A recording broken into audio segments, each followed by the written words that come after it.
Poštovanje narode, ja sam Vova Lučić, sa nama je Davor Kaležić koji je spreman da vam da možda neke odgovore koje ne znate na pitanja koje znate. A to su aktualne teme, pucačine po Srbiji. Šta se to događa sa umovima srpskim, ako su srpski? To je posljedica akumuliranog nasilja, pljačke organizovane i naravno neodgovornosti kompletne državne i društvene od vremena raspada bivše SFRJ pa do dana današnjeg. Kriviti samo ove sada bilo bi malkice pogrešno. To je počelo još iz vremena Miloševića. Sećamo se da je u ta vremena serijska ubistva i to visokih državnih funkcionera nerasvetljena do dana današnjeg su bila svakodnevica, pored inflacije sa kojom smo se suočavali, preciznije hiperinflacije. Onda su došli žuti koji su upali sa kalašnjikovima u državne institucije, opljačkali državu, opljačkali sve institucije i kad je trebalo da zagrizu poslednji korak da prodaju Kosovo, Tadić se utronjao i povukao, a naravno onda je uskočio Vule, poslednji u nizu gubernatora i upropastitelja i uništitelja svega vidljivog i nevidljivog.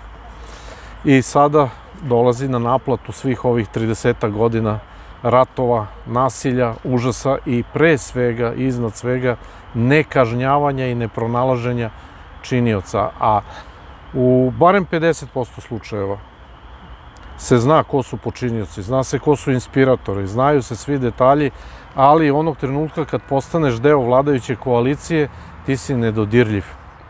I to kulminira ovih dana u izjavama ne dam Gašića, ne dam Lončara, ja sam naredio rušenje u Savamali, pa šta mi možete, ja imam 2 minuta ubistva na naplatnoj rampi. Znači, da se samo vratimo na tu Savamalu, to je takozvano ubistvo iz nehata počinjeno, to ljudi zaboravljaju da je jedan čovek, čuvar, koji je te noći bio tamo zavezan, a inače bolestan bio od srca, preživeo tešku situaciju, sutradan je bio prebačen u bolnicu i posle 2 ili 3 dana je... Je li tamo pretučen ili od srčke? Ne znam da li je pretučen zaista, ali je posle 2-3 dana u bolnici umro. I to je prošlo tek tako, kao eto ništa, umro čovjek iz čista mira, što bi rekao Ciga, onaj vic, kaže od čega umro? Umro od smurt. Tako, znači, to je ubistvo iz nehata i mi imamo čoveka koji je javno priznao, ja sam naredio, šta mi ko može? Pa. Onda imate slučaj Olivera Ivanovića isto, gde je tu nedavno opet čovek došao i rekao, znam, evo vam ime ko je neposredni izvršilac ubistva, evo vam ime i prezime naručioca, odnosno čoveka koji stoji iza svega toga i na kraju došli smo da je to opet sve Vuletove strukture. Sve. Šta je tužilaštvo uradilo? Reklo, ma kaki nije to ništa, to čuli smo mi to ovde ušlo, ovde izašlo i ćao zdravo. Drugim rečima, stvorila se još od Miloševićevog vremena, a od Vuletovih ovih 10, 11, 12 godina je došlo do toga da su kriminalci, ukoliko su deo vladajuće strukture, nedodirljivi. A onda dolazi do kozmetičkih pomeranja. Kada ih pritisnu sa strane sa onim Sky aplikacijama, kada im dođu raznorazne druge službe i kažu evo ovde imamo sve ovo, morate da ih pohapsite, onda ih oni kao nevoljno onako pohapse, ali odmah kreće kontrapropaganda. Pa nije to baš tako, pa ta, između ostalih, eto ta Jovanjica, pa ne, tamo marihuana koja raste, kako li se zove. Ali uvek bude na kraju pojeo vuk magarca. Pa upravo to sad i hoću da poentiram. Ta marihuana tamo, to nije ova što se ovi ušmrkavaju, nego to je medicinska, pazi sad, medicinska. Pa onda zastava, oružje. Pa zastava, oružje, pa imamo mi sad ovaj Krušik, pa imamo padove aviona. Pa stanovi u Bugarskoj. Pa stanovi u Bugarskoj, pa je tresnuo avion pun naoružanja, pa Grci pokrenuli istragu i sve palo u vodu što se tiče ovde. Pa voz sa hemijom. Pa voz sa hemijom, pa znači imamo neverovatnu količinu kriminala i zločina iza toga, velikih zločina. Imamo apsolutno poznato ko su počinioci, ko su nalogodavci, ko su inspiratori, što je najvažnije od svega. Ali naravno tužilaštvo uopšte ne postupa. I šta se dešava? U jednom trenutku kad neko u tužilaštvu malo pukne, malo izađe iz šeme, i tamo krenuo, sad je bio najnoviji slučaj oko ovog Elektroprivrede Srbije i ove dve tužiteljke. Privatizacije? Da, privatizacija, da. Ove dve tužiteljke, nešto što su se tamo naljutile, pa za one godinama rade i deo su te šeme, ali nešto se neko nije utalio, nešto se tu nije desilo kako treba između njih i one se razljutile, izašle u javnost i ni 5 ni 6, nego pras u američku ambasadu i ko Kalimero. Nje.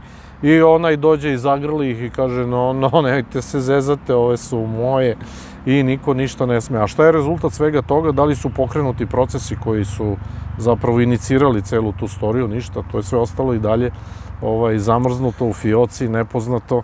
Tako da sve ovo što se sada dešava je upravo ta kulminacija tog zločinačkog dejstvovanja celokupne koalicije, vladajuće koalicije. Znači, nemojte sad samo da pričamo o Vuletu i njegovim kriminalcima. Nije on tu jedini, imamo mi tu bunga kriminalce, onolike, pa se sve zataškalo. Te, ne znam, Peva, Dačić, Miljacko, moje ovamo slike u nekim bunga žurkama, to sve postoji. Druženja su bila. Da, druženja su bila, pa tamo vidiš u pozadini. Ali dobro, to ne možemo i da zamerimo, to je diplomatija koja je od uvek postojala među vladajućim. To nije diplomatija, to je kriminal najobičniji, korupcija i to najviše vrste.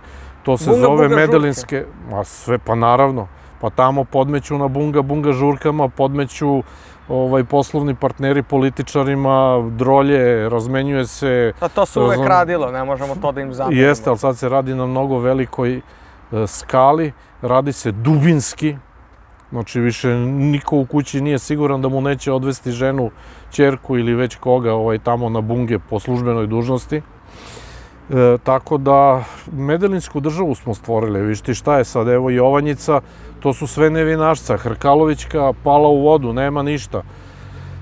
Neša... Da, ona je bila u pritvoru i sad šeta se povožno. Ništa, šeta se tu, znači ništa, nema veze, razumeš, a krivična dela iza toga su sva ostala.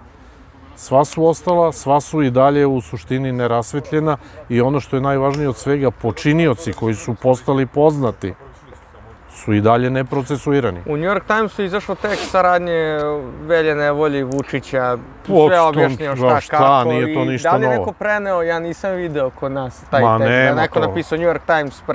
Pa New York Times je tabloid, ko da prenosi New York Times, važno je preneti šta piše Informer i Aloj. Dobro, to jeste. Šta New York Times je? Zanimljivo je sad koliko je prošlo, možda 2 godine, kad su onom Čiči, što je bio policajac, upali u kuću valjda sa sekirom, da ga pljačkuju i on lepo ubio lopova. Tako je. Sigurno sačeka da ga zakolje. Pa naravno. I onda su teli da ga osude za ubistvo, neka priča teška je bilo i kroz mjesec dana, nedelju dana, nije ni bitno, umro od srca, to jest od stresa.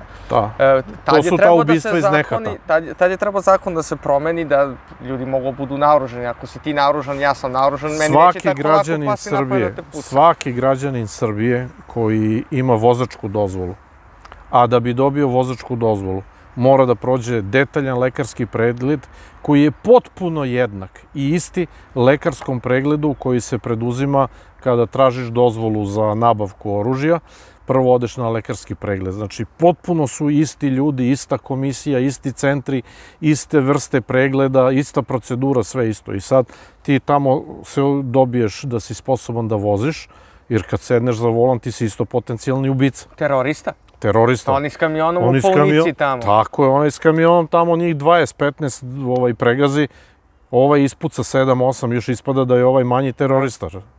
Znači, ceo taj sistem je u potpunosti kompromitovan i ja se zalažem za to da svaki građanin Srbije koji ima vozačku dozvolu, a prošao je, dakle, medicinski pregled, mora da ima naoružanje. Naprotiv, novi svetski poredak i ovi njegovi eksponenti ovde u Srbiji i u celom svetu, Švabovi ovi potrčci, za njih je porazno, katastrofalno da svaki građanin bude naoružan. Jer onda možda pruži otpor. Koliko je besmislen taj zakon. Rekao je da ima recimo 850.000 registrovanih oružja, nebitno. Zanimljivo, da nema ni jedno više registrovano. Uvek će biti pištolje i puški od 90-ih što je ostalo, što nije prijavljeno, što je izbrušeno. Pa evo, ja sad slušam ovih dana u ovoj celoj katastrofi, slušam te neke podatke da smo mi, ne znam, maltene svetski šampioni. Drugi smo u svetu posle Amerike. U broju neprijavljenog oružja. Ja postavljam pitanje, a ko je uspeo da prebroji to neprijavljeno oružje? Odakle im taj podatak? Na osnovu čega? Na osnovu čega? Ljudi, dajte mi, recite, ako znate da postoji, ne znam, 1,5 miliona, 2, koliko komada neprijavljenog oružja, onda znate i gde se nalazi. A ako znate gde se nalazi, uzmite ga. Znači, duboko sam uveren da je to jedan spin podatak koji je potpuno netačan, jer je nemoguće da toliko postoji. Znači, niko ga nije nikada izbrojao, niko nikada ništa nije na tu temu preduzeo. Znači, to je jedan spin podatak da se stvara dimna zavesa oko toga da narod treba razoružati. Narod treba razoružati, jer naoružani Srbi su opasni po svetski poredak. Naoružani Srbi su opasni po kriminalce. Evo upravo taj primer i mnogi drugi. Nije to jedini primer sa dedom i sekirom. Ti dođeš meni u stan na spavanje, hoćeš da me opljačkaš ili izađeš tamo napolje, kaže pozajmljivanje automobila. Kako je bre crno pozajmljivanje automobila? Pa prošle godine je samo, čini mi se, na Voždovcu bilo 250 pozajmljenih automobila. Pozajmljenih, od kojih je 124, čini mi se. Trajno pozajmljena, šta? Nema ih, nestali su. Pa trajno pozajmljeni. Trajno pozajmljeni. Čekaj, kakva je to terminologija? Pozajmljeni. A gde je ovi što su nestali? Ljudi, bre, kakva pozajmljica, radi se o najobičnijoj krađi ili pokušaju krađe, što hođe. Ti si mene napao, moju imovinu si napao. Ja ne znam, kad si se usudio da tako nešto kreneš da radiš, to znači da si spreman na mnogo više. Ti si spreman i na plan B, ako te ja zateknem. Šta ja mogu da očekujem od tebe? Da ga zamolite lepo da napusti objekat. Da. Izvini, molim te, ali izađi napolje iz mojih kola i vrati mi ovo staklo što si polupao i ne znam sve ostalo što si... Izvini se, Đuri, što te tuku. Izvini se, Đuri, što te...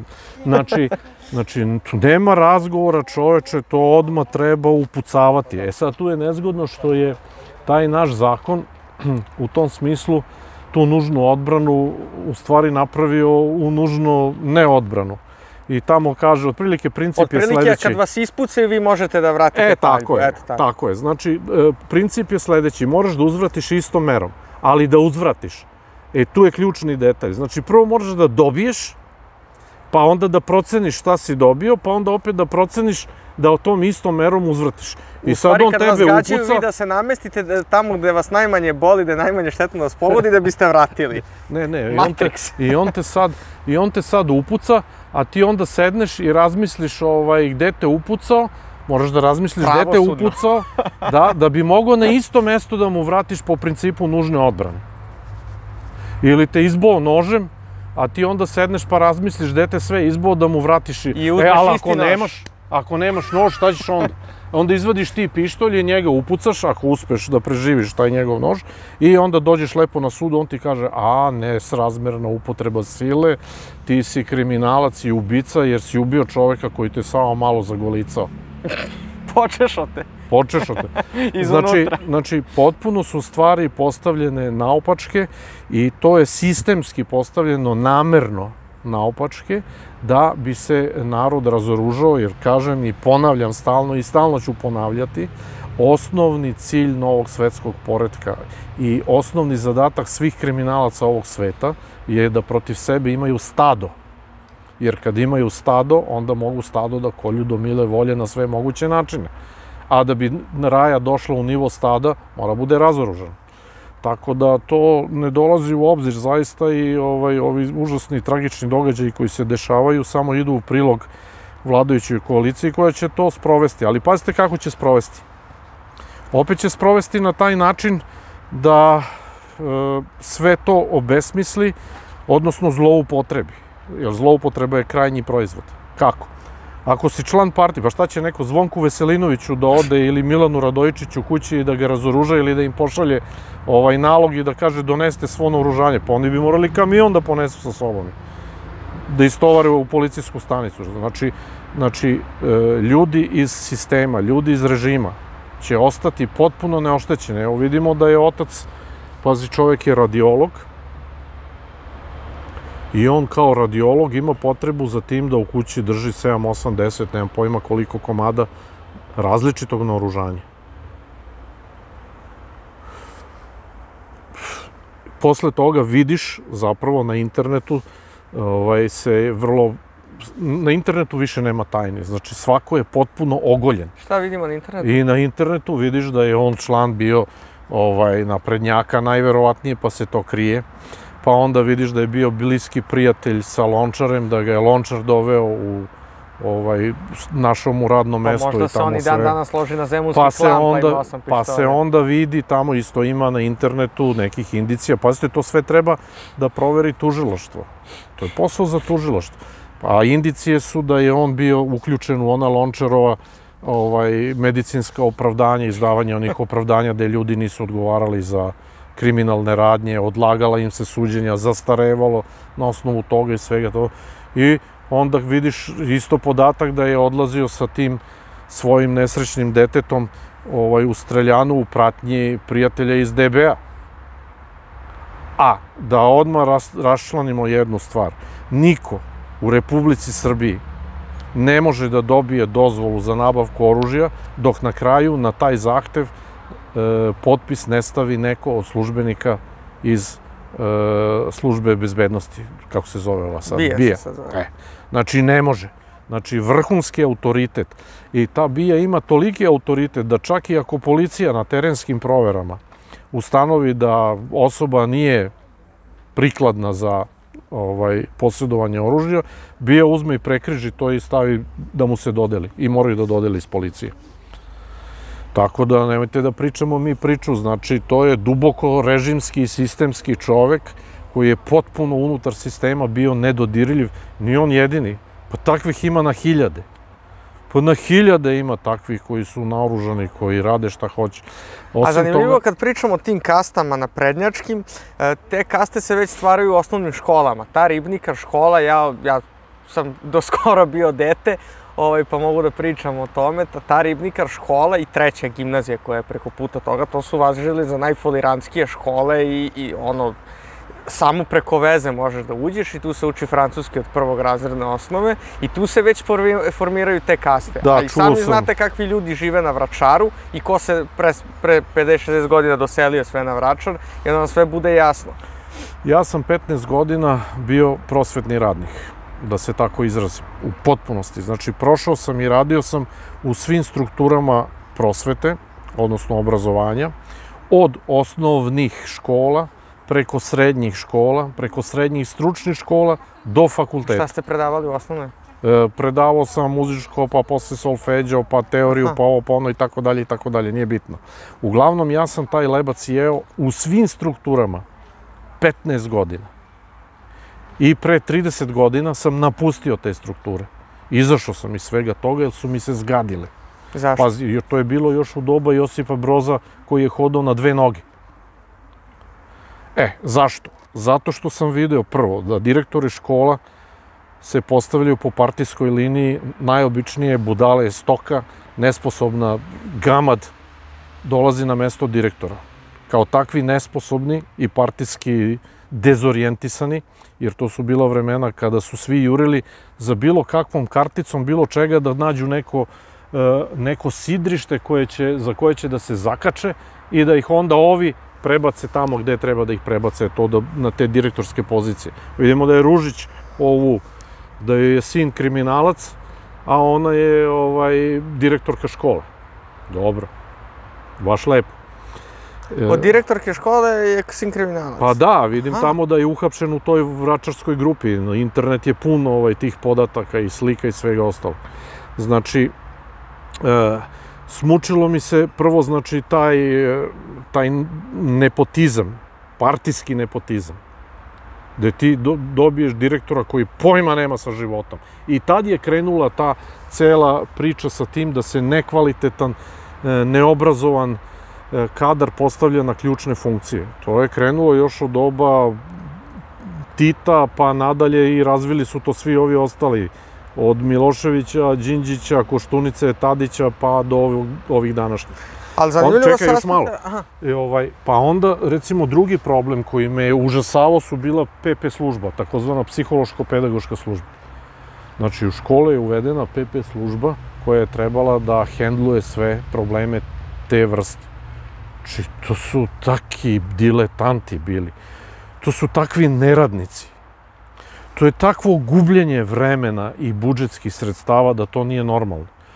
Pa ja se sećam samo u nekim od školama u kojima sam radio, svi ti slučajevi koji su bili problematični rešavani su na PP službi na sledeći način. Jao, ajde, neki Dramićanin, ubijen je kasnije jer je bio stvarno već u osnovnoj školi, pazi, u osnovnoj školi je bio već ogrezli kriminalac. I dok je izašao iz osnovne škole, malo kasnije je ubijen gore na Banjici. I sećam se drame. Drama je sve živo maltretirao, od učenika do nastavnika. Nije tačno da su sad izmicali ovim nastavnicama ove stolice i te stvari. To je bilo još u moje vreme, pre 30 godina, isto su bili takvi ekstremni slučajevi, ekstremne situacije i tu se videla sva potpuna nemoć društva. Znači, potpuna nemoć i kapitulacija. Ti ništa sa njim nisi mogao da ga uradiš. Korektivne mere iz vremena Josipa Broza su bile da mu daješ neke ukore po određenoj skali od do i kad iscrpiš poslednji najviši ukor i daš mu jedinicu iz vladanja, šta onda sa njim? Onda... Proslatiš ga dalje. Ne, još uvek ne. Još uvek ne. U tome jeste trulež sistema. Nego ga premestiš u drugo odelenje. Ali drugo odelenje treba da se saglasi sa tim, odnosno taj razredni starešina, pa onda ima odeljenski savet ovih roditelji, naravno niko neće.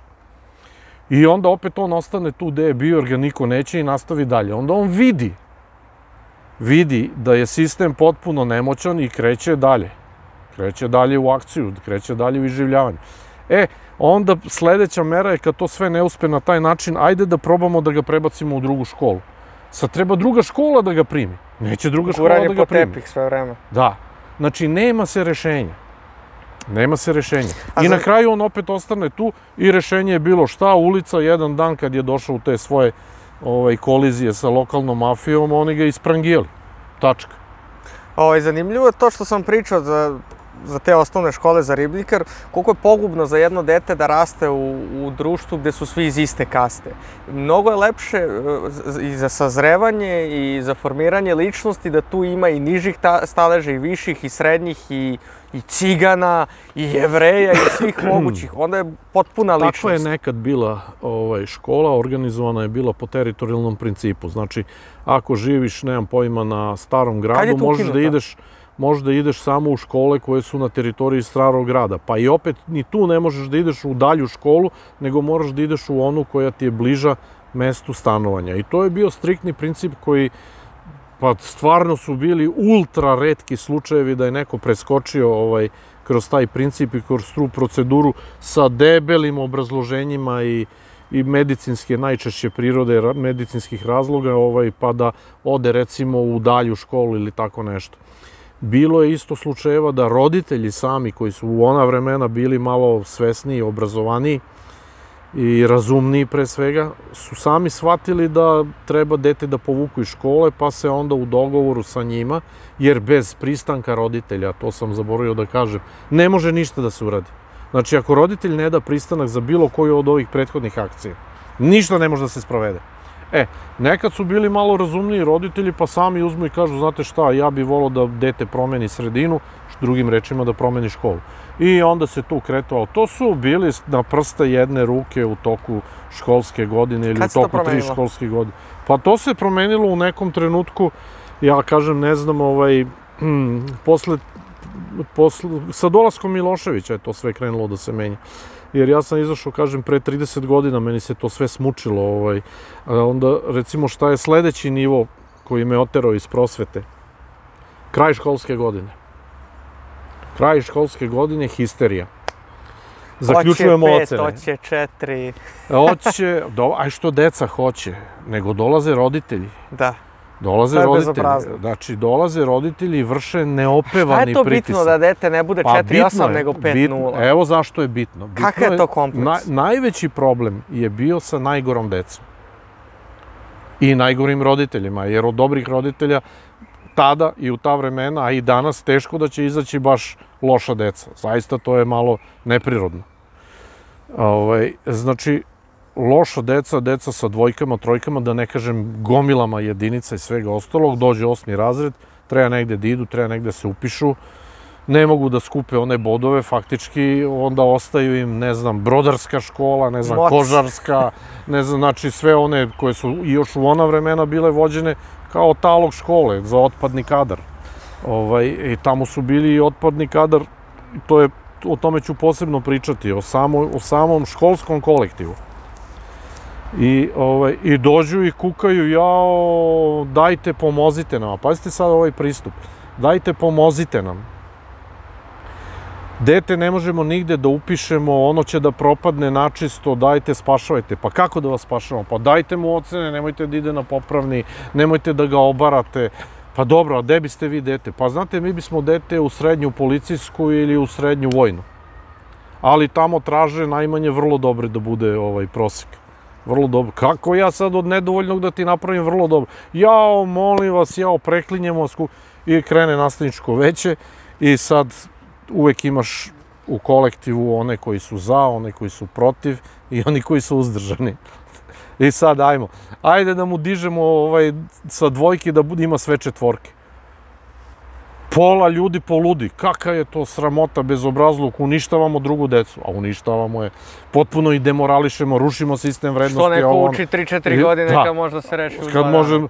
Ovi drugi kažu, jeste, ali mi smo vaspitno-obrazovna ustanova, ali nismo ni vaspitno ni obrazovna, mi smo humana ustanova.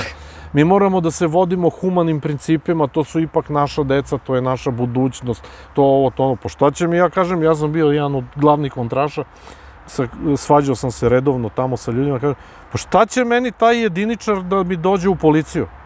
Sutra treba da piše kaznu. Ili će sutra da dođe u vojsku. Da bude načelnik. I to se posle i pokazalo. I dan danas se i pokazuje kao potpuno pogrešna ta politika sažaljevanja. Mi smo kao, pa nije škola humanitarna organizacija, ljudi bre, alo bre, vaspitno-obrazovna organizacija. Gde vam je vaspitna komponenta? Pa to je vaspitna komponenta, ti kretenu dižeš uspeh i gaziš svu onu ostalu decu, kako ih vaspitavaš? Ste normalni bre ljudi, šta radite? Ali ljudi idu linijom manjeg otpora. Zašto? Zato što su bili loše plaćeni uvek, zato što su bili marginalizovani od strane društva kao učitelji, nastavnici, učitelji. Pazi, učitelji koji su ključ jedne zemlje. Znači, bez učitelja nema društva. Koliko imaju sad plate? Pa ne znam, imaju 50-60 hiljada. 50-60 hiljada učitelja. Mislim da toliko imaju, nisam siguran. I ti to sve poništiš, oduzmeš ljudima volju za život. I dobri, ja znam gomilu dobrih učitelja, sam imao fantastične kolege pojedine, izuzetne kolege, koji se potpuno demorališu i sledeća školska godina počinje, oni kažu, ma boli me ovo bre, neću više da investiram sebe u celo ovo, odradim 45 minuta, neću da odradim ni 45 minuta. Kako bre nećeš? Jedan kolega je tako umro, dobio infarkt. Nije bitno sad da ne pominjem imena. Kako bre nećeš, bio najbolji učitelj škole? Znači, roditelji se grabili da upišu dete u njegovo odeljenje. A zašto ne postoji sistem nagrađivanja? Ako se toliko ljudi otimaju oko njega, znači da on valja. Zašto taj nema 30-40% veću platu od ovog što je loš? Uranilovka. Zato što ne postoji stručni organ koji će da izmeri vrednost rada jednog prosvetnog radnika. Pazi, sad rekao sam kritičnu stvar. Znači, u ovoj državi, kako onda, u međuvremenu, danas pa i u sledećoj budućnosti, ne postoji organ koji će moći da izmeri kvalitet rada jednog prosvetnog radnika i da ga oceni. Imate u vojsci tamo kad je bila nekad vojska, već 20-30 godina je nema, mislim služenje vojnog roka, bilo je ocena na regrutaciji, ocenete vojnik koje si kategorije, dobiješ ocenu. I na osnovu toga te šalju, raspoređuju gde ćeš da ideš, da li ćeš da ideš u gardu ili ćeš da ideš u topovsko meso. Pešadiju, nije bitno. Ili će da te šibnu ako si problem, pa idi na vis i tako dalje i tako dalje. Znači, svuda postoji neki taj sistem procene vrednosti, kvaliteta radne snage, ali u prosveti nema. I u prosvetu se nagurala takozvana negativna selekcija. To je 4. razlog zašto sam ja napustio prosvetu. Došle bre kurte i murte s konca i konopca ljudi koji nikad pojma nisu, ma uopšte ih ne interesuje, pazi, mi smo na fakultetu učili psihologiju, pedagogiju, metodologiju nastave, to ne mesec dana i 2 meseca, nego smo radili po 2 i 3 godine kao redovni, pa smo imali direktnu nastavu. Morali smo da idemo u škole i dobijali smo određene jedinice nastavne i tako dalje, da ideš u školu i da držiš časove i tamo su bile komisije. Sve govorimo o studentskom periodu, još uvijek ne govorimo o periodu kad smo se zaposlili. Znači, to je bila jedna ozbiljna selekcija. U jednom momentu je to sve nešto ukinuto, došla hiperinflacija, došla jezda, došla Dafina, došao jul, došli kojekaki Mitrovići, ovi, oni, levo, desno, sve to palo u vodu i krenuo Kurta i Murta da dolazi u školu. Danas u školi vi nemate kadar. Ni u osnovnim, ni u srednjim, ni na fakultetima. Na fakultetima imate lažne magistre, lažne doktore, mastere, kako li se već zovu, koji veze s mozgom nemaju.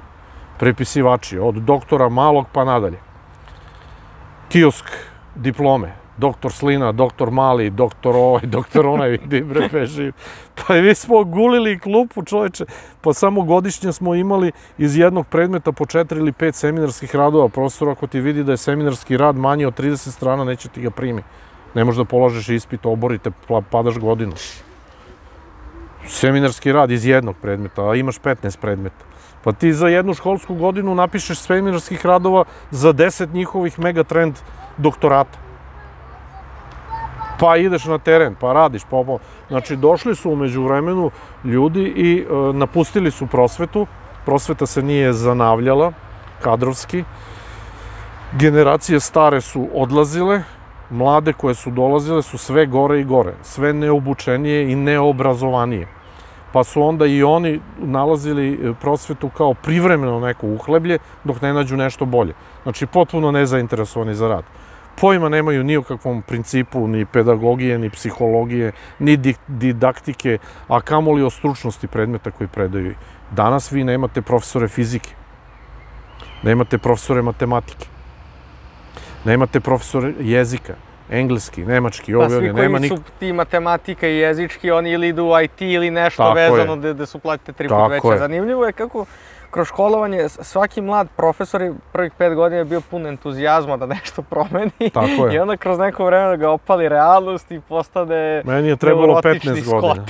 Meni je trebalo 15 godina da shvatim da je to jedno totalno rasulo i da ja tamo više ne pripadam. Jer ne možeš ništa da uradiš. Znači, ništa ne možeš da uradiš. A što ne uvedu jednostavno sistem takmičenja u smislu ocenjivanja to? Ako si bolji profesor, imaš 10, 20, 30% mesečnu veću platu. Pa zato što nema ko. Meni je ministar bio neki Danilo Ž. Marković. Socijalistički kadar, iz Miloševićevog vremena. Jedna budaletina neopevana, jedna... Nemam reči kojima može da se opiše ta struktura ličnosti. Pa nadalje, pa evo sve do ovog današnjeg Ružića. Ružić ima veze sa... A kakve on veze ima s obrazovanjem? Šta je on radio? Šta je on završio? Pa on je završio, nemam pojma neko. Kako se zove ono iz Alan Forda, ono... Ministarstvo za istraživanje ruda i gubljenje vremena. Znači, SPS-ovac pravi. Pa ne možete vi da imate čoveka na čelu Ministarstva prosvete koji veze s prosvetom, nema veze s mozgom. Čovjek nema veze sa životom. Eno ga vidi, ovih dana tamo izašao na televiziju, presamitio se i prvo što je rekao, nemojte da politički lešinarimo nad ovoj situaciju. Da, to sam čuo, nisam mogao da verujem. Kao za političke poene da se iskoristi ovo. To je prvo rekao. Pazi to, evo ja moram da ponovim. Pa nije ni budala. To je jedna životinjska, bezosećajna izjava koja je neshvatljiva da ti prvo dođeš sa tim, razumeš? I da kažeš nemojte ovde da mi lešinari. Pa čoveče, ti imaš ovde katastrofu, pričaš o lešinaranju političkom. Pa prvo što si trebao da izađeš da kažeš je ja podnosim ostavku, to je broj 1, a broj 2 onda da kažem primite moje saučešće i sve ostalo. Čovjeku nije palo na pamet, ne njemu. Nikome iz ove vladajuće koalicije, ja sad više ne govorim samo o Vuletu, koji je izdao naređenje, ja sam rekao da mora se ruši Sava Mala. Ja ne dam 2 minuta, ja ovo, ja ono, znači kriminalac jedan teški. Ne, cijela vladajuća koalicija su svi oni isti. A zanimljivo je kako na svim tim odgovornim funkcijama uvek su neki društveno nebitni likovi. Ne, nisu društveno nebitni likovi. Ti imaš veoma bitnog lika koji se zove keramičar. Pa imaš Kondukter. Pa imaš drugog bitnog lika koji se zove slina. Pa gangulu. Pa imaš gangulu, pa imaš bizona, pa čekajte ljudi, jeste vi normalni bre? Ste normalni vi bre, znate vi šta radite? Znaju oni itekako dobro šta rade i u tome jeste cela tragedija. Znači, tragedija cele Republike Srbije je ta što su najgori, najveći smradovi, najveći talog došli na najodgovornija mesta. I ne samo što su oni moralno ništarije, nego su oni i po svojim znanjima najobičniji diletanti. U stvari, diletanti možda i nešto znaju, ovo su budale nepismene. I sa tim rečima završavamo tu temu i prelazimo na nešto svežije teme. Zamolit ću vas da pokažete nešto što bi trebalo da bude isto, a nije. Da. Evo ide široko ugana kamera. Evo ovako. Evo da vidi kamera, samo sekund. Znači, ovde piše Orange Fanta, je li tako? Fanta Orange. Tako je. A ovde piše isto to. Isto Fanta Orange. Ali ovo je nešto tamnije, je li tako? Jedna je tamnija, jedna svetlija, evo ne znam da li kamera to može da uhvati. Samo sekund, evo, op. Ovo je podsjeća na mango, ovo je na pomoranđu limun, ajde tako da kažem. Ali obe su orange, jer to lepo piše. Evo, neotvoreno su, ako kamera može da... Evo, sad će kamera da vidi, ajde otvorite, ja ću da degustiram. Ne, prvo da pokažemo račune. Aha, ajde. To je jako važno. Plaćam porez. Plaćam PDV i DDV. Znači, jedna je iz Slovenije, što će reći iz Evropske unije, a druga je iz Srbije. Evo ovde kaže Fanta Orange 1,5 litar i Market Bernardin 2,5 evra. Ali nije to referenca, jer to je market koji se nalazi na ulici gde prolaze turisti, pa kod da se u Crnoj Gori ošinute puta 3. Znači, Market Bernardin, Miro Pavlić, Č, Dragonja i Sečovlje, Republika Slovenija. I ovo je ovde, evo, Vojvode Stepe, Voždovac, naša Fanta, kupljena danas. Ova je stara nekih 2 nedelje. Sad ćemo da probamo. Evo, to je to, neotvorene. Prvo ću da probamo u srpsku. Ček, još jednom, stani, nemoj da je otvaraš. Da još jednom pokažemo neke detalje. Pred kamerom, aha, ajde. Evo, da se malo smiri, pošto smo je bućkali, evo, ako da li kamera može da uhvati prvo nivo do koje je napunjena flaša. Pa sad... Pošto vidimo da je flaša potpuno jedna i druga flaša su jednake. Pa šta kradu gutlje kod nas? Pa pogledaj koliko su ukrali, jedan prst. Da. Ova je ovde, ova svetlija, prozirnija, prozračnija, to je naša. Znači razbaš. Ova punija. Sad da li je razbažena, ima ovde sadržaj, pa ima upisan sadržaj. Ajde da pročitamo, šta kaže? A ova druga koja je punija, tamnija i sve ostalo, to je Evropska unija. Inače, čepovi su isti. Evo, pronađi kod, s tim što jedno je na slovenačkom jeziku, drugo je na srpskom.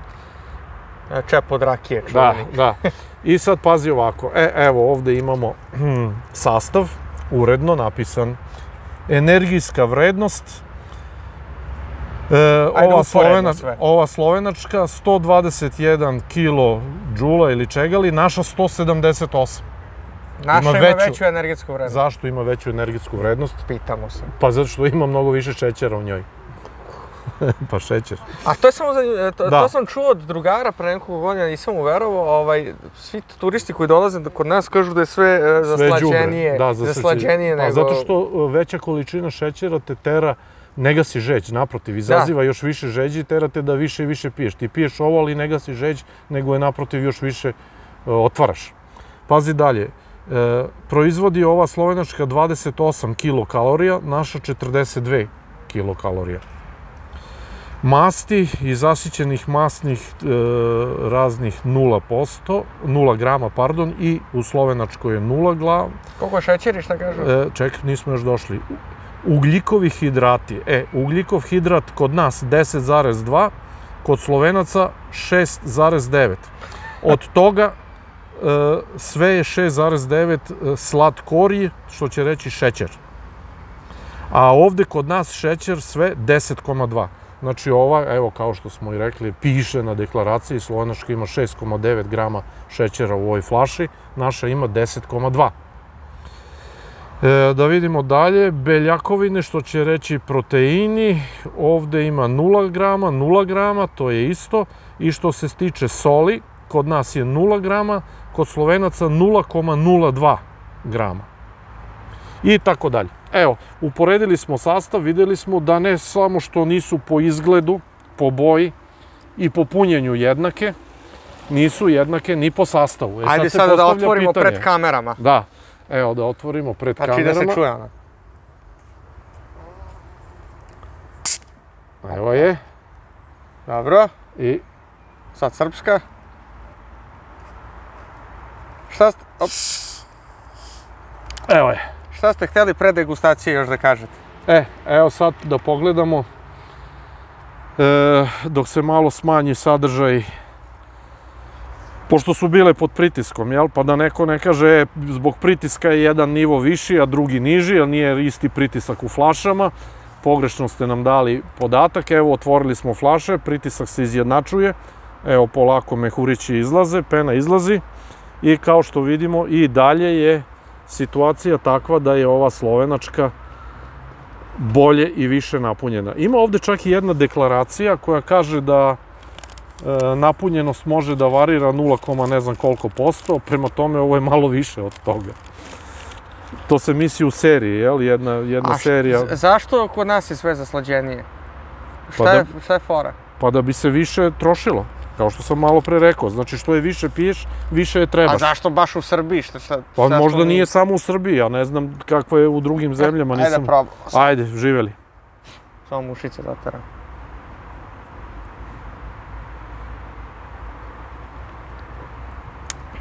Da, standardno. Standardno, slatka. Da. Evo. Deželina. Stvari nije deželina, nego Evropske unije, pošto je svuda to isto, to je tamo standard. Potpuno drugačiji ukus. Potpuno drugačiji ukus. Ova je kao da je više gazirana. Tako je. I kao da je šećernije, ko što piše, ova je nekako pitkija. Više podsjeća na oranžinu, kao blaža verzija oranžine. Jeste, zato što verovatno unutra, to se i po boji vidi, taj sadržaj, ta aktivna stvar ili kako god, je daleko prisutnija nego kod ove naše. Mnogo je bolja ova Fanta. Pa naravno da je bolja, potpuno drugi ukus. Da. Ček da nam ne uđu mušice. Ne, iskreno, kao da su totalno dva različite biće. Kao žuti sok i Fanta, to je ta razlika. Sad pazite ovako. Sad mi smo samo dotakli nešto što uopšte nije naivno, a sad ćemo to što smo dotakli da u potpunosti raskrinkamo. Šećer. Šećer je jedan od 3 sastojaka bele smrti. Šećer, soj i brašno.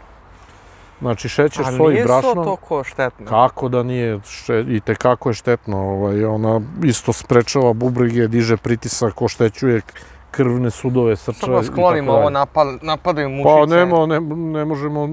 ne možemo da se spasemo od mušica. I ček da vidimo koju više napadaju, da li ovu slađu ili...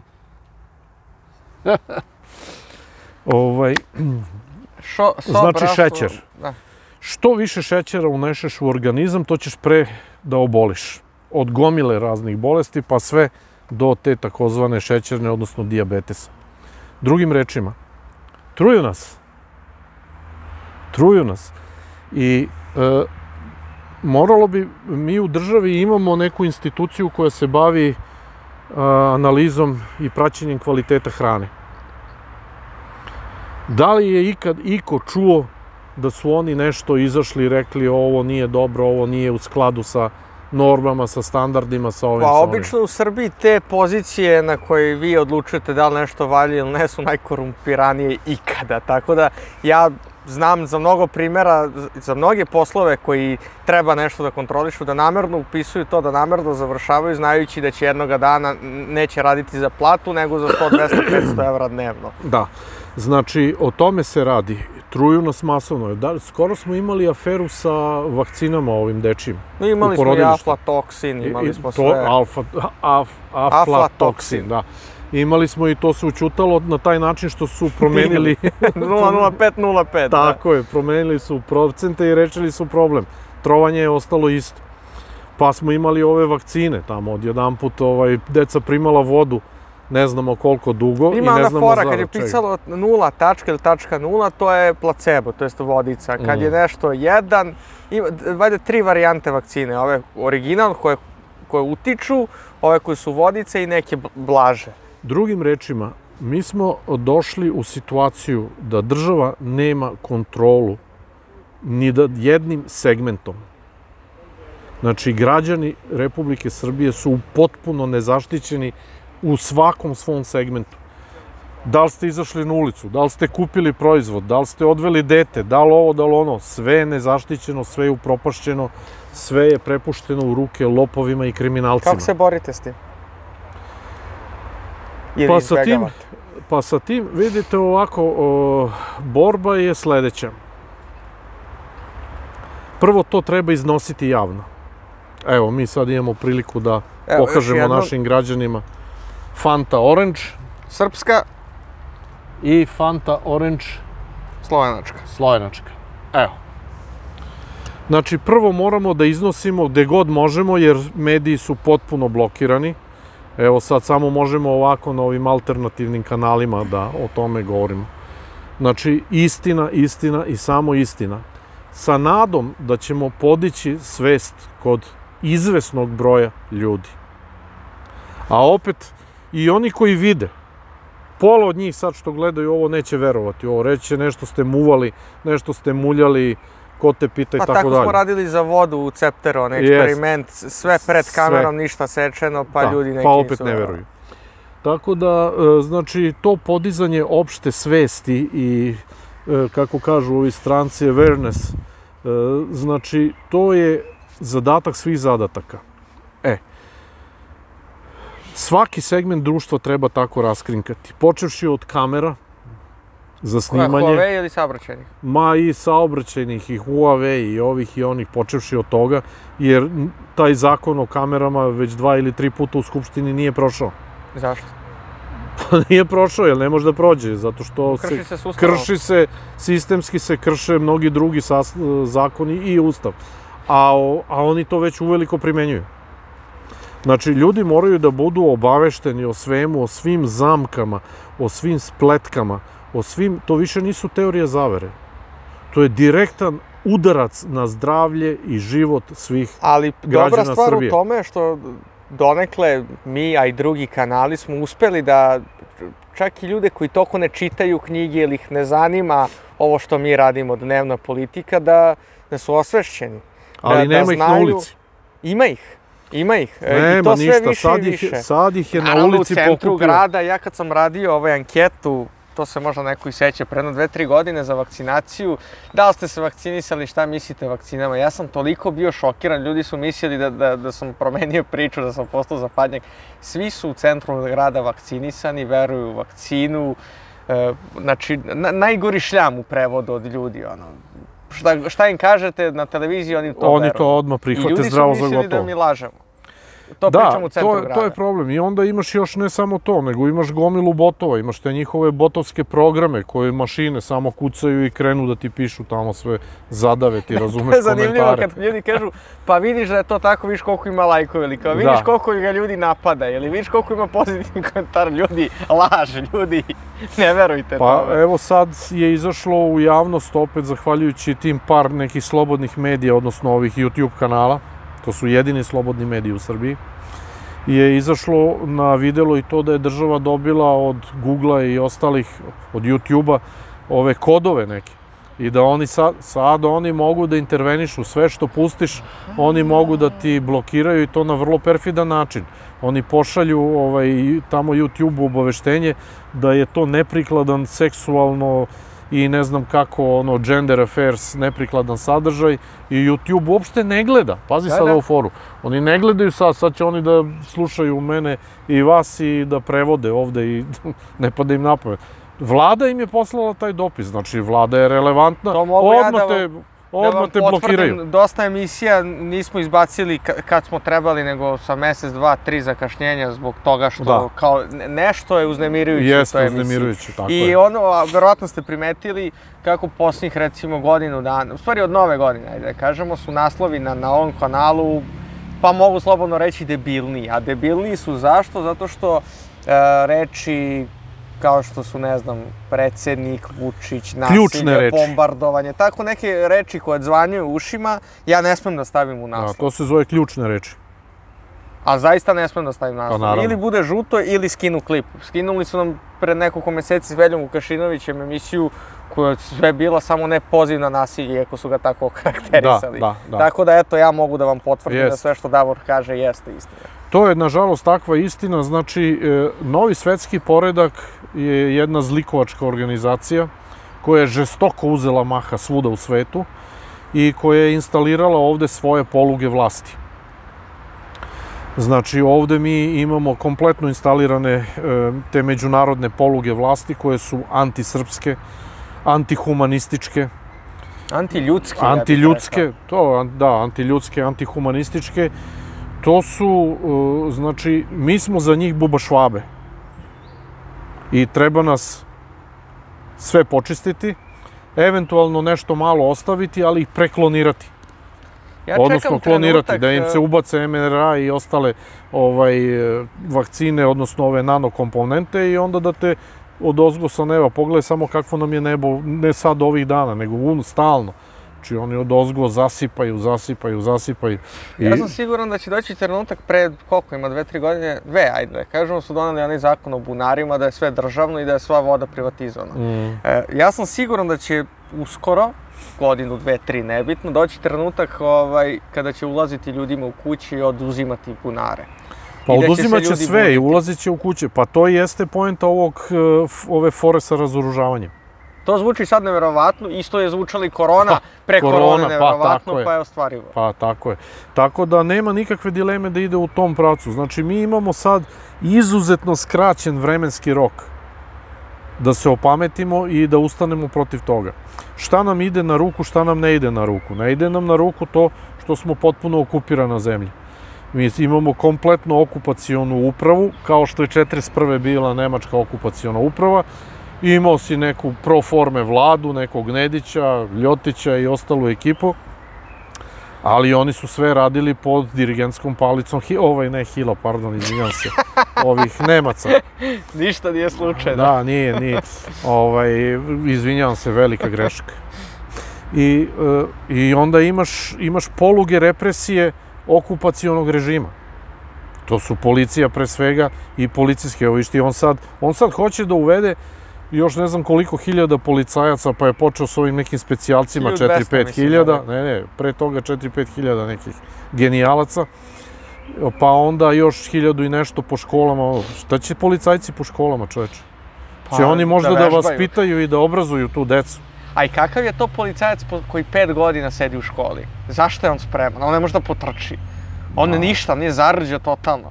To mora da ima nekoliko policajaca da budu upoznati s tom decom, a opet da se rotiraju, da malo pa ode na neki teren da radi. Evo, ja ću da vam kažem kakvi su to policajci. Odem ja ovde u ovu našu policijsku stanicu, bio sam 1000 puta, počeši od toga kad su me razoružavali i razoružali, pa do dana današnjeg. Ali između ostalog odem i prijavim, pokušali da mi ukradu auto. Opa. Da, nisu uspeli, jedan od bivših automobila, nisu pre neku godinu, ima jedno 5 godina, i nisu uspeli da ga ukradu. Evo, nije reklama, zato što sam imao dvostruku zaštitu na njemu. OBD, ali klin izmešten. Ne, OBD, nisam još imao OBD tada, nego sam imao Zeder i imao sam onu kuku dole na pedalama. I oni se sa kukom uopšte na pedalama nisu bavili, bila su dvojica, vidi se zašto, zato što su stakla razbijena sa dve strane. I dvojica su sedela na sedištu.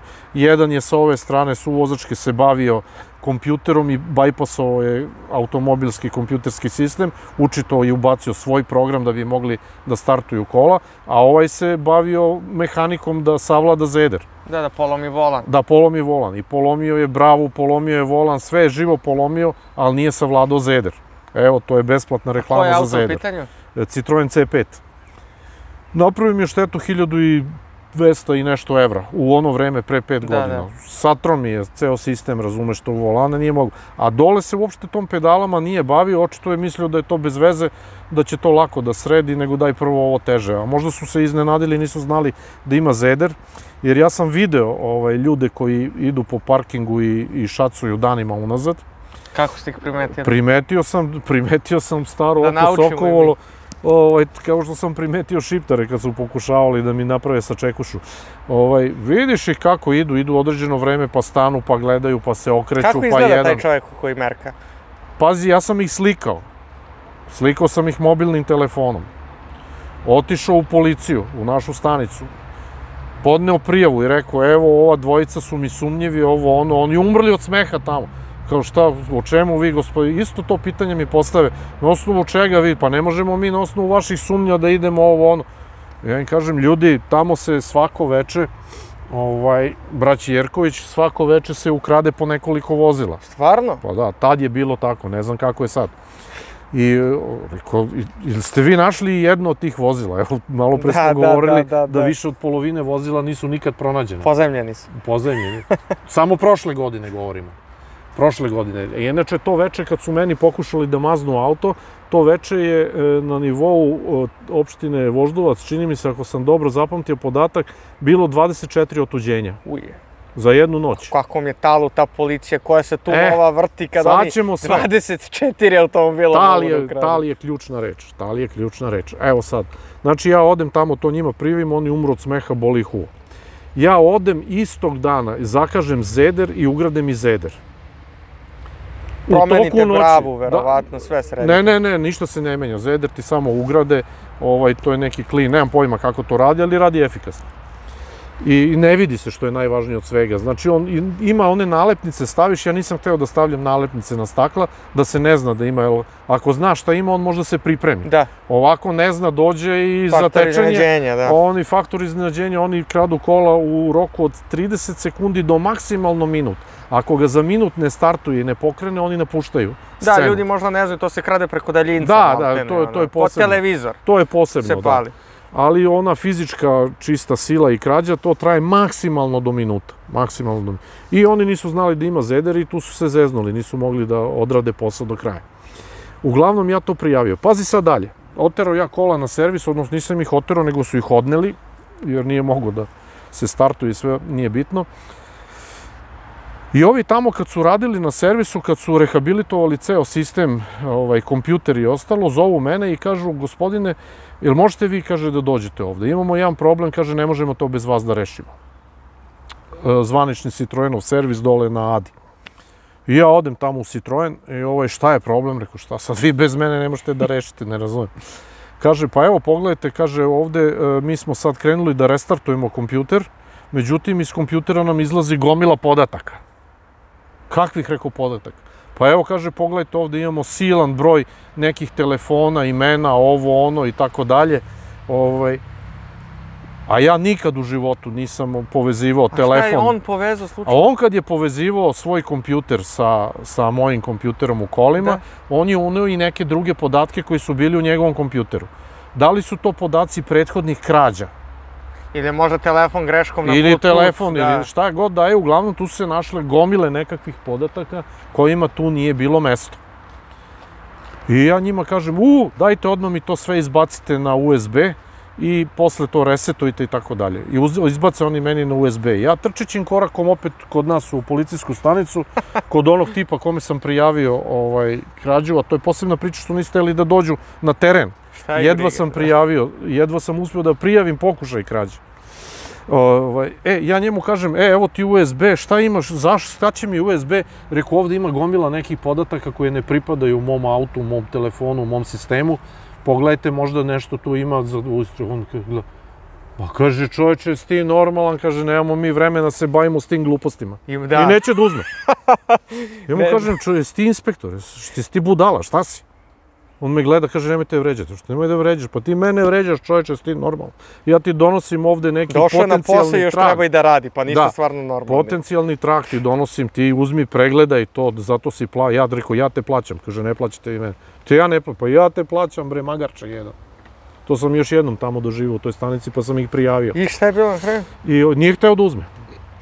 Jeste našli na kraju sami lopova? Ne, nikad više ništa. Platio sam štetu, vratio zeder u funkciju. Barem ti lopovi... Nikad mi se policija više nije u životu javila. Ni šta je bilo sa tim predmetom, ni da li su nekad nekog našli, ni ovo, ništa. Kao da se nije desilo. E sad pazi. Tu sad tamo ima gomila nekih narkomana, onih. I zna se odmah koji su, svi se znaju, razumiješ, gledam uveče kad ide akcija, dođe pandurska ekipa kao neka, okruže tamo onaj tržni centar i onda ostave jedan prolaz i viš, svi ovi trče, izlaze tim prolazom, kidaju, panduri sačekaju, pa gledao sam kroz prozor. I onda uđu unutra i kao nešto pretražuju, kao nema nikog, evo, prečešljali smo teren. Znači, živi piš od akcije. I šta sam teo kažem, ja saznam od jednog od tih narkomana tamo da tu postoji u zgradi, pošto u zgrada ima podzemne garaže, koje su sve zatvorene, nije ono zajedničko parking mesto, nego svako ima svoj boks zatvoreni, i da tu jedan pandur ima 3 garažna mesta, a nema kola. Aha. 3 garažna mesta i nema kola. I ja, onako, kako bih rekao, zaluđen, krenem svako malo pa obilazim, iz zgrade se liftom spustiš dole i ja kad jedan dan, prošlo jedno mjesec dana tako tumaranja, jedan dan ja dođem i vidim kad podignuta jedna vrata od garaže, taj pandur koji inače više ne radi u penzije, mlad penzionisan, i garaža prazna što se tiče kola, kao što mi je i rečeno, ali prepuna alata. Sve ovako kao da si došao u majstorsku radionicu. Krenem ja dalje da njuškam, da skranim priču, sve 3 garaže prepune alata. Ja odem kod braće pandura, opet tamo ovih mojih, oni već kosa im se ovako diže. Opet ovo? Da, šta hoćeš, evo ti rekao, imaš ovde pandura, imaš 3 garaže koje on drži, plaća kiriju za garaže, drži, idite tamo, ispitajte, dobio sam dojavu da je on glava celog tog tipovanja, da se kod njega to s vremena na vreme ubace unutra kola, rastavljaju i tako dalje i tako dalje.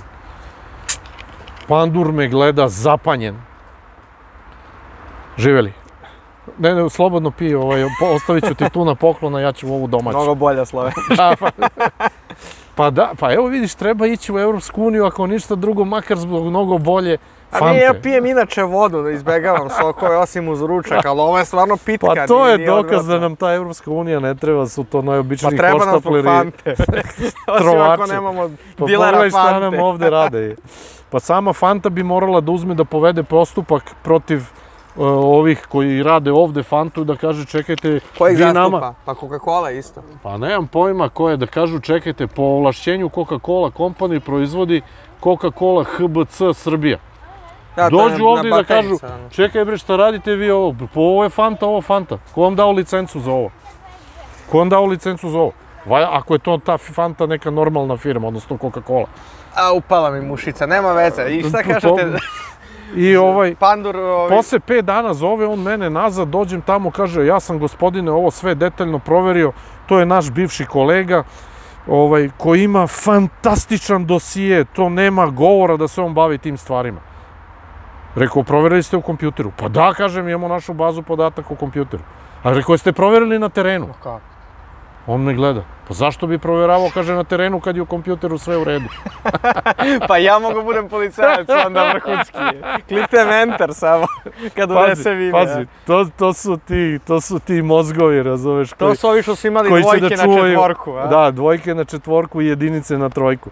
I oni će sutra da uđu njih 1200 ili već koliko u škole i da čuvaju decu.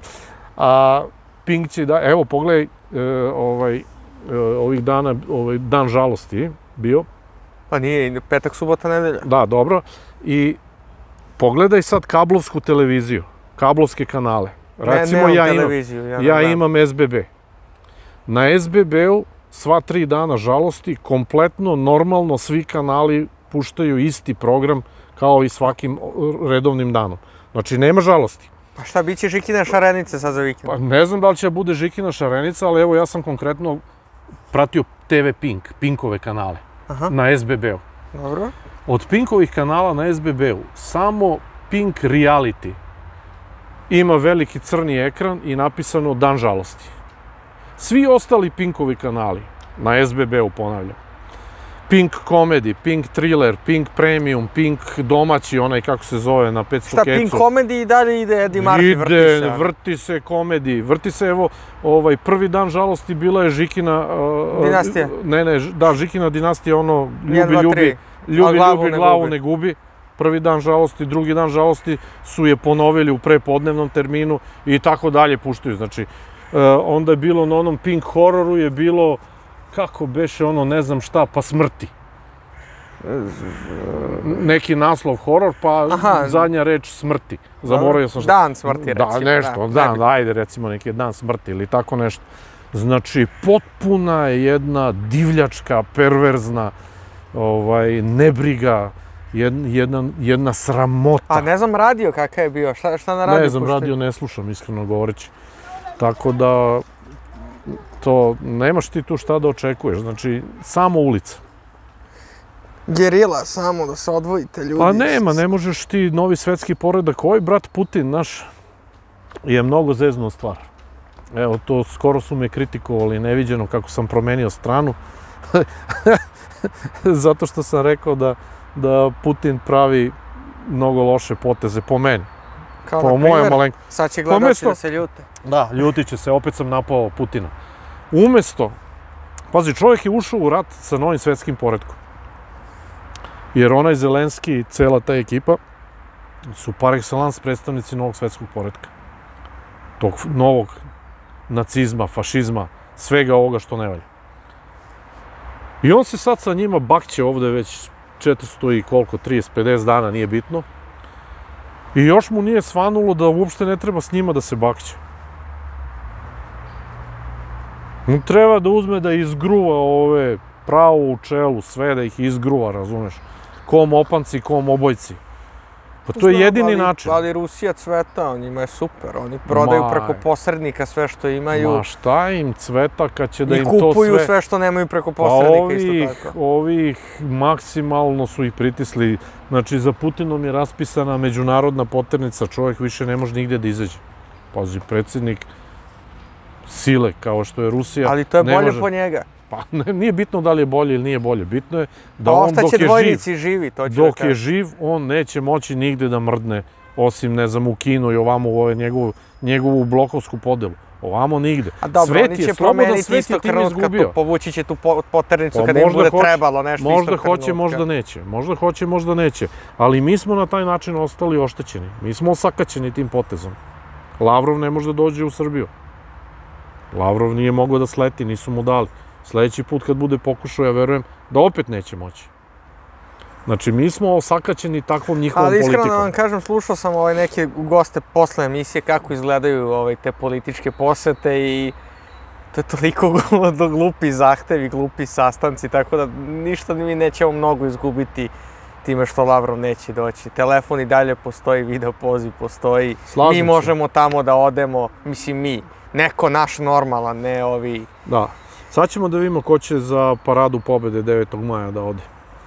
Pa dobro, sedećemo negdje u 6. redu, što je? Ne znam, da vidimo ko će da ode, evo, živo me zanima.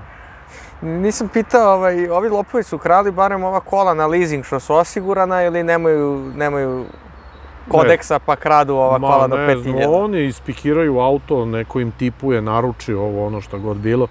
I oni idu, cepaju šta njih boli, da li je leasing, da li je kredit, da li je... Pa meni je to gospodski, ukradeš nešto što će taj čovjek da uzme, ovo sutra već novo je. Jednom mom drugu su ukrali, on je otišao, pazi sad sa kaskom kakva je prevara. Alfa Romeo u pitanju, neka 164, 7, pa to je bilo pre 30 godina. To je bilo davno, da. I on kupi novi i parkira ga ispred kuće i ujutru ga nema. Ali je imao, odmah kad je kupio, na kasko osiguranje je uplatio. Ganjao se s osiguravajućom kućom godinu dana i na kraju su mu isplatili samo pola vrednosti automobila. Pod razlogom kojim izgleda? Nemam pojma više, ne, zaista. A ja znam da to na zapadu funkcioniše od danas za sutra. Pa sad možda danas ga prevrneš, sutra imaš novi. Možda je to tako na zapadu, ali mi nismo zapad, mi ovdje imamo samo zapadnu fantu. A dobro, da imamo zapadne osiguravajuće kuće i zapadnu fantu, to je sve što nam treba od zapada. Da, to je sve što nam treba. Hvala vam što ste me ugostili ovde u Divljini, Da. u vašem parku. Evo, plaša narod. Ili je hitna ili... hitna, dobro. Hitno. Spasavaju, navodno. Hvala vam što ste bili moj gost i družit ćemo se opet kroz nekih mjesec, 2 dana. Hvala vama na pozivu, nadam se da će gledaoci da lajkuju ovo. Ako mrzi, što sam rekao za Rusiju, nek hejtuje. Je li ima osim lajkovanja i hejtovanja? Ima dislike, ali su isključili, ne može niko da vidi, ni ja. Ne treba dislike, treba bude hejt. Pa mogu uvek da nas pljuju u komentarima, šta? A mislim, mi smo u krajnostima, ili lajkuješ ili hejtuješ, treće nema. Pa to je to. Ili loviš ili si plen.